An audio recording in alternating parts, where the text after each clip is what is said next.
based on our investigation, alam namin, you're the most less corrupt in Davao. Alam mo, di ba? And can you commit to us that you will divulge the reason behind? Yes, Your Honor. Okay. Sinabi nga po ni Congressman Acop na yung inyong unang affidavit na pinadala rito ay pawang kasinungalingan, no? Yung pong behind the big person sa sinabi po ni Chief Garma ay inyong ini-implicate ang ating Pangulo, ang ating former President. Alam ko na ang kausap ni Superintendent Padilla ay si Presidente Duterte dahil pamilyar ko ang boses niya.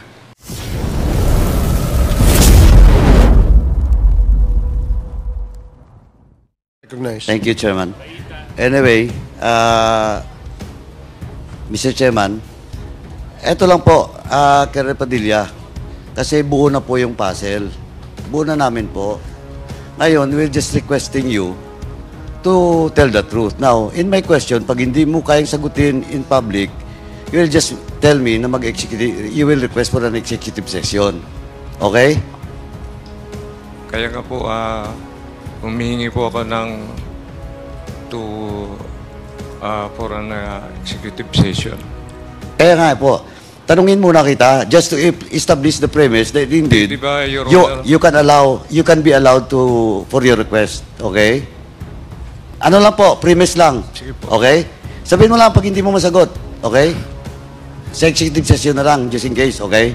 Now, number one, actually, Colonel Padilla, based on our investigation, alam namin, you're the most less corrupt in Davao Penal Colony. Alam po namin yon. Na-check na po namin yung records. Na-check na rin po namin yung mga statements coming from your peers during that time. For example, if I ask you, do you know Dr. Derla? Yes. Di ba, he was also ambushed, but fortunately, nabuhay. Yes, Your Honor. Tama. And that time, he was assigned. Di ba? He was assigned in Davao Penal Colony. Yes, Your Honor. Okay. Now, so alam mo yon. Alam mo rin siguro ang kwento doon. Alam mo, di ba? And can you commit to us that you will divulge the reason behind? Yes, Your Honor. Okay. Second, wag na tayo, ito, actually, yung bagong ano mo, yung 9 to 11 nyo, mali ito eh. Hindi totoo to eh. Hindi totoo yung paragraph 9, 10, 11 in your affidavit. Hindi totoo po to. Kasi, if I ask you, kanina tinanong ka ni Chairman Ako with regards to the galugad, malinaw po, walang pakialam na si Quinto the time. Sinabi na po ni Foro na at your orders, galugudin. Maggaluga doon sa INSEC at saka sa dalawang PDL. Established na po yon. Now, sabi mo dito, during the time of duty ka na nung nangyari, di ba? Tama? Okay. Now, if you are off duty, sino naka-duty during the time? Second, high-ranking, kasi 24/7 dapat yan, di ba, Bucor? Yes, sa inyo? po, Your Sino Honor. yung next? Of course, your deputy. Deputy po, supposed to be. In absence of deputy, No, ang tinatanong ko ngayon, sino? Sino yung nandun? Commander of the Guards po. Eh, saan si Quinto during the time? Wala po doon. Outside, dahil nakatira po sa labas. So, wala siya. Wala siya. Wala rin siyang travel sa Manila during the official travel during the time. Parang nagkaroon po ng parang may Wednesday siguro. Sabado po nung nangyari. Yeah, Parang August 13. Chinek ko na po yung records eh. August 13, he was not during the week. Yes. Tama? Ganun Okay. po. Kaya yung statement po dito na yung security for operation, blah, blah, blah, Robert Quinto, eh patay na yun eh. Pero alam ko rin yung kwento dito, alam mo rin siguro. Yes. Okay. Next question. Is Dr. Derla and ito sinabi ko na kanina, you're the most less corrupt. Ito. With due respect of course to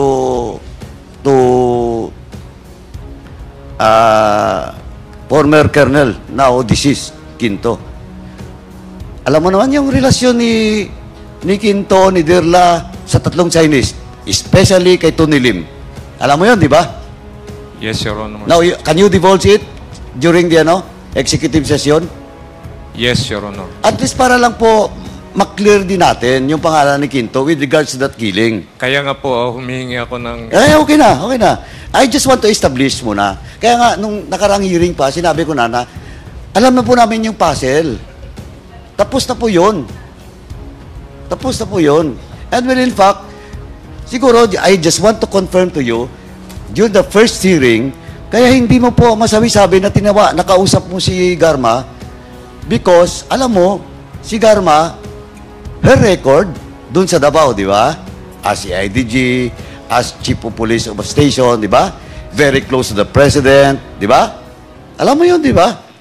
Kaya medyo wala kang choice. Yes. That's true. The same as true for all those persons involved in this particular plan. Tama? Yes. Okay. Now, so, do you commit? Sabihin mo na lahat na hindi na ako magtatanong doon. Sabihin mo na you narrate na lang doon sa executive session po.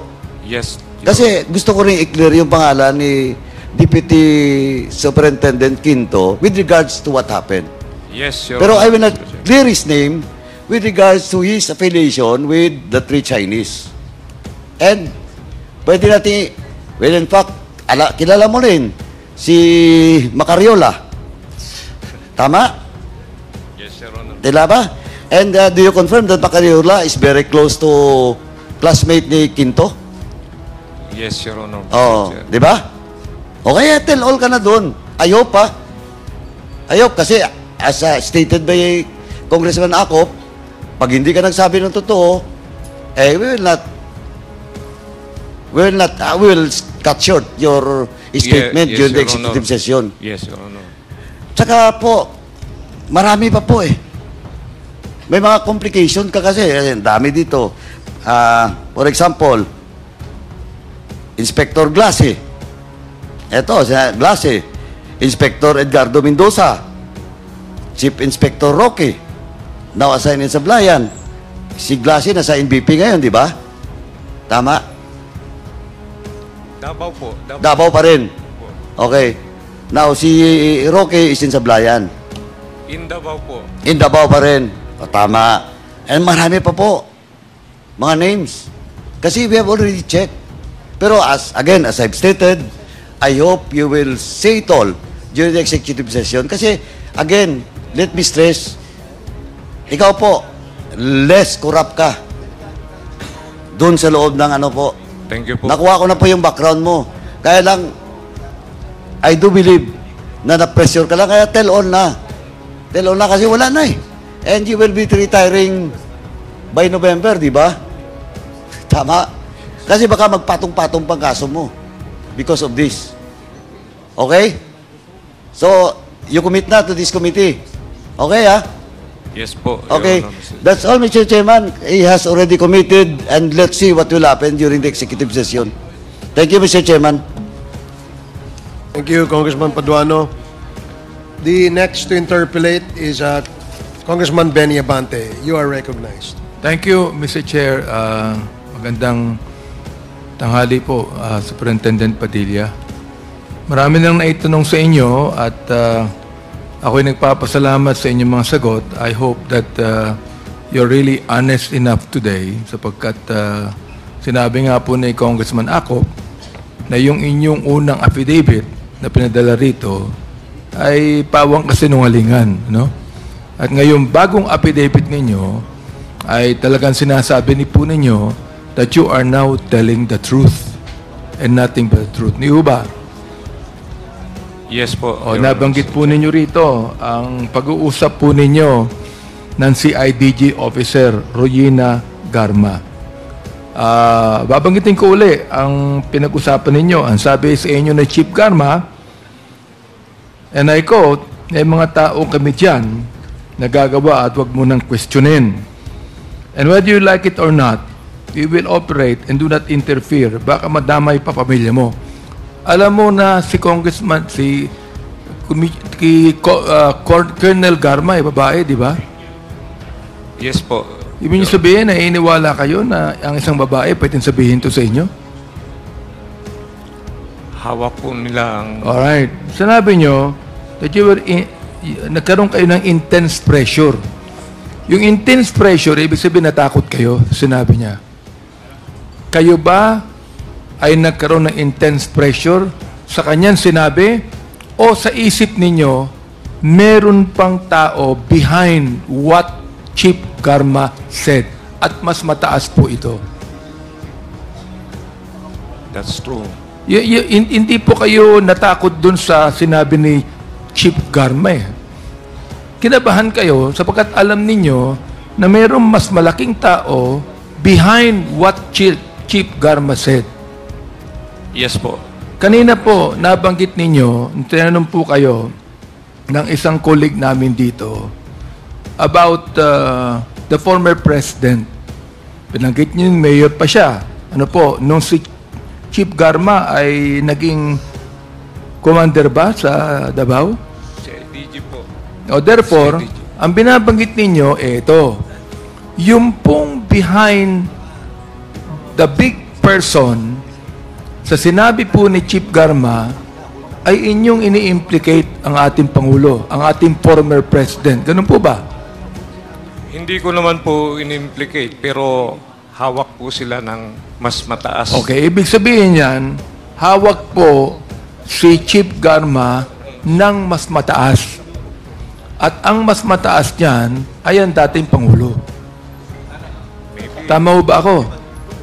Yes, Your Honor, Mr. Chair. Okay, Mr. Chair, yun lamang po, sapagkat atin narinig na binanggit po ni Superintendent Padilla na merong mas mataas kaya siya natakot tungkol sa sinabi ni Chief Garma. Salamat po. Thank you, Congressman Abante. The last to interpolate is our Senior Deputy Speaker, Dong Gonzales. You are recognized. Thank you, Mr. Chairman. Good morning, Colonel Padilla. Yes, Your Honor, Mr. Chair. Good morning. Medyo nanginginig pa po yung kamay nyo ngayon, o hindi na? Hindi na po, no? Last August 28, medyo hindi ka masyadong kalmando. May tanong lang po ako sa inyo. Naniniwala ka na ngayon, tinanong ko si Tata, na tumawag si Colonel Garma sa inyo. At sabi mo, hindi mo nakausap. So, tinatanggap mo na ngayon na nag-usap kayo ni Colonel Garma. Yes, Your Honor, Mr. Chair. In fact, hindi ko po sana nasagot nung previous kasi I am worry of my Safety. safety. Salamat, Colonel Padilla. Ngayon, Colonel Padilla, meron na po akong hawak dito na sinumpahang salaysay ni Ginoong Leopoldo Tan na naging subject ng nakaraang investigasyon noong April 28, 2024 sa page number. Comsec, pwede po pakiabot lang kay Colonel Padilla po ito.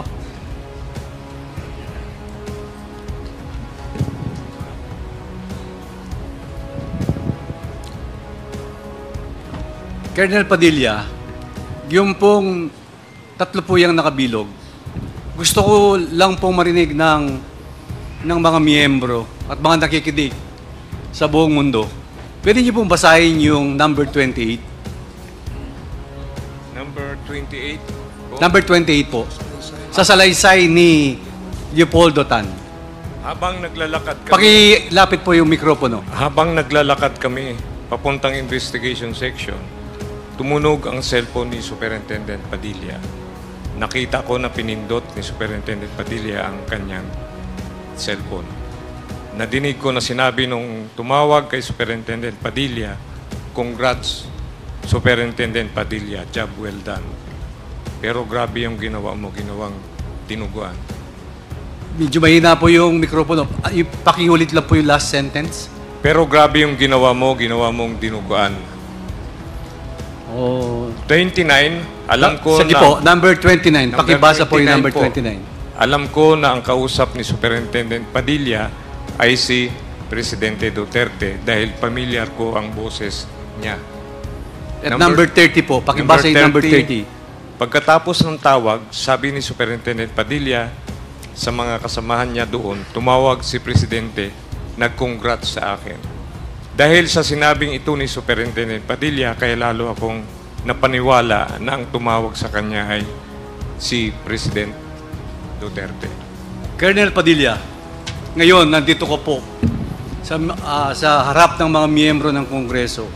Nasa harap ka po ng mga kapwa natin Pilipino nanonood. Ang dami-daming nanonood sa atin. At maraming nanonood all over the country, all over the world. May tanong po ako sa inyo. Naniniwala po ba kayo sa sinabi ni Leopoldo Tan sa number 28, 29, at 30? Mr. Chairman, if I may. Okay, Congressman Fernandez. With the indulgence of Senior Deputy Speaker, no, I think we're dealing deeply, with this discussion. And I'm just worried about the safety of Superintendent Padilla. Considering that he is a 64-year-old retiring in a couple of months, and at the same time, his family lives in Davao City. He is asking for an executive session, and he continually insisting that he be given a chance on an executive session. We all know that the sensitivity of the issue that we are tackling right now, and it entails the life of the people that love this guy. Although, Mr. Chairman, we have seen some inaccuracy on the new affidavits that he submitted to us, but nevertheless, we cannot counter, yung buhay na maaaring mawala sa mga testimonyang ibibigay niya dito sa ating kapulungan. And I think it is incumbent upon all of us to think about the family of Superintendent Padilla. Last hearing, I hardly questioned the Superintendent Padilla because I know that he was lying. And indeed, with the change of affidavit that he subscribed right now, I think somehow he's telling the truth. But not completely. Because there is an apprehension on his part. And considering the safety of his children and his family, I think it is just proper for us to finally, ipagkaloob po natin sa kanya yung request niya doon po sa executive session. And he divulged a lot of things. The name of Garma, the name of Edelberto Leonardo na nabanggit kanina, the former president as well.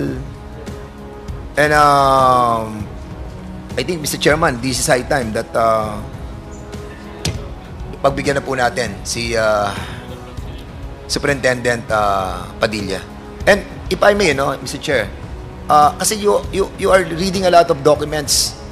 Those documents that you are reading right now pertains to what? Superintendent Padilla. Yes, sir, Mr. Chair. Tungkol po saan yung mga dokumentong yan? Ito po yung logbook ng ship commander during the event. Can you kindly submit that to us? Can we have that documents? Yes, Your Honor, Mr. Chair. Okay, sige. Thank you so much. And with that, Mr. Chairman, I move that we convene our Quadcom into an executive session. Before the Chairman. chair rules Mr. Chair. on that motion by Congressman Dan Fernandez, allow the chair to recognize our Deputy Speaker, Robbie Puno. You are recognized. Thank you, Mr. Chairman. Just a quick question to edify this representation, Mr. Chairman. In the issue of in the consideration of a request for an executive session, may I inquire what are the criteria for deciding whether we do or do not grant this request? Is it completely at the discretion of subject to a vote by the body? Or do we consider personal safety? Do we consider national security? Or other factors? May I please ask the chair for clarification on that issue? Well, in reply to Congressman Robbie Puno, if the committee, this is section 37 of our rules, no? It says that if the committee, on the 6th paragraph, section 37, regular and special meetings, if the committee or subcommittee deems that the subject matter of the discussion in a public hearing may endanger national security or may be offensive to decency or public morals, it shall conduct the meeting in an executive session. In our case, the parliamentary status is that Congressman Dan Fernandez made a motion to convert this hearing into an executive session. Earlier, there was a manifestation by Congressman Keith Flores and Congressman Abante objecting to the request that we grant executive session to Colonel Padilla. So, since there are objections and the motion is proper at the moment, then let us vote on the motion of Mr. Chairman. Congressman Dan Mr. Chair. Fernandez. Mr. Chair, if I may, Mr. Chairman, Okay. because prior to the motion that I manifested a while ago, the objection of Congressman Keith Flores and the Chairman Abante, there were no proper motion that was moved by the two of them. They have manifested their objection on having a executive session in relation to the letter that was given to us by Superintendent Padilla. So, I think the proper objection must be done on the motion that I have manifested on this Quadcom, Mr. Chairman. Okay, Mr. let Chair, it be Mr. Chair. okay, Congressman Abante. I think there was a motion made by Congressman Keith Flores. Now, I'd like to explain my objection, Mr. Chair. Okay. Number one, There is a motion by Congressman Dan Fernandez to convert this hearing into an executive session. Earlier, there was a manifestation made by Congressman Keith Flores as an objection to that request of Colonel Padilla, and which was also stated by Congressman Benny Abante, objecting to the same request. Now, since we want to decide this collectively as a body, we would like to give both the members of this committee who objected and state for the record the reason why they objected to in the motion to grant executive session to Colonel Padilla. So we would like to hear the objection first of Congressman Abante and then Congressman Keith Flores. Congressman Abante, you're recognized. yes, Mr. Chair, with due respect to my co-chair, Dan Fernandez, I objected because, number one, Superintendent Padilla already made it public and he has answered many questions already. As far as his affidavit is concerned. And number two, Mr. Chair, he has already actually implicated the former president by my questions, Mr. Chair, on the issue of the killing of the 3 Chinese drug lords. Yun lang po ang gusto kong sabihin, Mr. Chair. Thank you, Congressman Abante. Congressman Flores, you have the floor. Thank you, Mr. Chair.